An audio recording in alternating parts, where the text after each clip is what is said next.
Voice of law viewers அனைவருக்கும் வணக்கம். நேற்று ஞாயிற்றுக்கிழமை சிவகங்கை மாவட்ட முதலீட்டாளர்கள், அதாவது சிவகங்கை மாவட்டம் காரைக்குடி நியோமேக்ஸ் முதலீட்டாளர்கள் நல பாதுகாப்பு சங்க மீட்டிங் காரைக்குடியில் வச்சு நடந்தது. அந்த காரைக்குடியை சேர்ந்த வக்கீல் திருமதி லாவண்யா மேடம் அதுக்கு ஏற்பாடு செஞ்சுருந்தாங்க. அதில் ஒரு 100 பேர் கலந்துக்கிட்டாங்க. அங்கே இந்த முதலீட்டை திரும்ப பெறுவது எப்படி, அந்த 5Aனா என்ன, அந்த மாதிரி எல்லா விஷயங்களையுமே நம்ம கொஞ்சம் டீட்டெயிலாக பேசியிருக்கிறோம். அங்கே எல்லாருமே கேள்வி கேட்டாங்க. அதுக்கும் தெளிவான விளக்கங்களை கொடுத்துருக்குறோம். அவங்களுக்கு அவங்க போட்ட முதலீட்டு பணத்தை திரும்ப பெறுவதற்கான ஆலோசனைகள் எல்லாம் நேற்று ஆலோசிக்கப்பட்டது. இப்போ அந்த தேனி மாவட்ட நியோமேக்ஸ் முதலீட்டாளர்கள் பாதுகாப்பு நல சங்கத்திலிருந்து அந்த செட்டில்மெண்ட் சம்மந்தமாக எல்லாரையும் கூப்பிட போகிறாங்க. அது புதன்கிழமையிலிருந்து ஆரம்பிக்கும்னு சொல்லியிருக்காங்க. அப்போ என்னென்னா, முதல்ல தேனியில் இருக்கிறவங்க மட்டும் கூப்பிட்ருக்காங்கன்னு சொல்லி நிறைய பேர் விளக்கம் கேட்டிருக்கீங்க, சந்தேகம் கேட்குறீங்க. அது முதல்ல தேனியில் இருக்கிறவங்கள ஏன் கூப்பிட்றாங்கன்னா, அந்த ப்ராசஸ் பண்ணுறதுல என்ன மாதிரியான வேலைகள் செய்யணும், அதில் என்ன டிஃபிகல்ட்டிஸு, அது எப்படி பண்ணணும், ஏதாவது அதில் உள்ள முரண்பாடுகள் ஏதாவது அதை எப்படி சரி பண்ணணும், அதெல்லாம் பார்க்குறதுக்காக, அது ப்ராக்டிக்கலாக நம்ம ஒர்க் அவுட் பண்ணும்போது என்ன வருதுன்னு பார்க்குறதுக்காக தான் முதல்ல தேனியில் கூப்பிட்ருக்காங்க. அதை செக் பண்ணிவிட்டு எல்லாம் ப்ராப்பராக அப்லோட் ஆகுது கம்ப்யூட்டரில், எல்லாம் ப்ராப்பராக அந்த ஒர்க் ஆகுதுன்னு தெரிஞ்சதுக்கப்புறம் எல்லாரையும் கூப்பிட ஆரம்பிச்சிருவாங்க.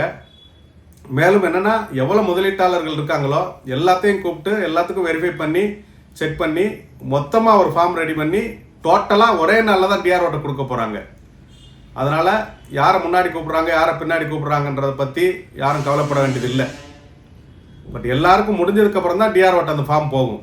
முதல்ல என்ன செய்கிறாங்கன்னா, நம்ம ஏற்கனவே பேசினபடி நிலம் வேணுன்றவங்க, அப்புறம் நிலத்துக்கு என் காசை போட்டு நான் பதிஞ்சுக்கிறேன் அப்படின்னு சொல்கிறவங்க ஒரு குரூப்பு, அப்புறம் நிலம் மட்டும் கொடுத்தாலும் பதிவுக்கு நிறுவனம் பணம் கொடுக்கணும் அப்படின்னு ஒரு கூட்டம், அதுக்கப்புறம் எனக்கு அசல் மட்டும் கிடைச்சா போதும் அப்படின்றவங்க, பட் எனக்கு கண்டிப்பாக வட்டியோடு தான் வேணும், அதாவது பணமாக மட்டும் வேணுன்றவங்க ஒரு குரூப்பு, அதுக்கப்புறம் நிலம் பாதி பணம் பாதி அப்படின்றது ஒரு குரூப்பு.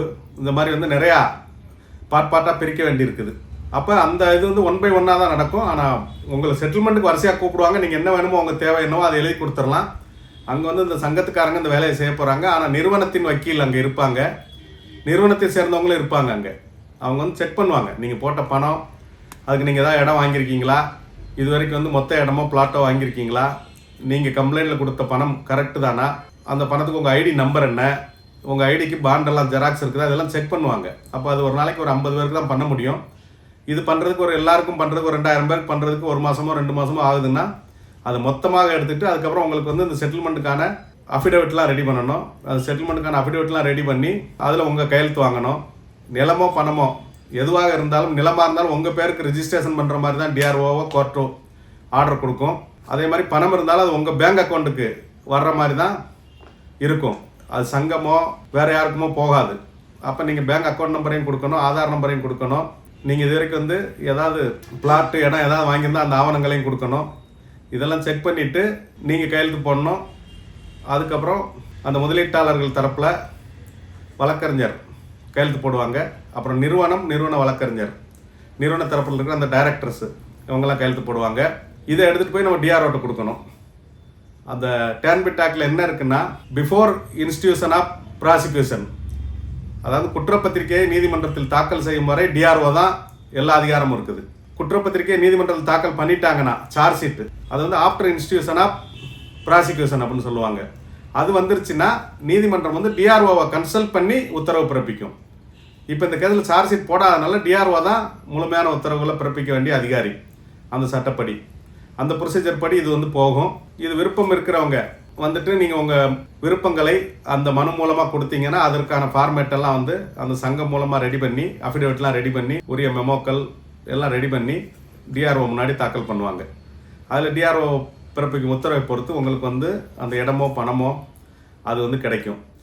இது பத்தாததுக்கு நிறுவனத்தார் இடமோ பணமோ பேலன்ஸ் இப்போ இருக்கிறது சரியாக போச்சுன்னா அது முடிவுக்கு வரும். இருக்கிறது பத்தாதுன்னா இடமோ பணமோ நிறுவனத்தார் டிஆர்ஓ முன்னாடி டெபாசிட் பண்ணணும். அந்த மாதிரி அந்த ப்ரொசீஜர் போயிட்டுருக்கும். இதுதான் வந்து இப்போ நடக்க போகுது.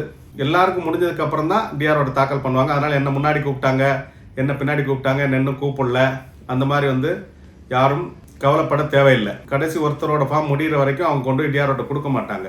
அதை டிஆர்ஓவும் ஏற்றுக்க மாட்டார். எல்லாருக்கும் ஃபார்ம் கொடுங்கன்னு தான் டிஆர்ஓ கேட்பார் என்பதை முதல்ல தெரிஞ்சுக்கோங்க. மேலும் சந்தேகங்களுக்கு வந்து நம்ம அந்த ப்ராசஸ் ஆரம்பித்ததுக்கப்புறம் அடுத்த வீடியோ போடுவோம். அதுவரை தொடர்ந்து இணைந்திருங்கள். நன்றி, வணக்கம்.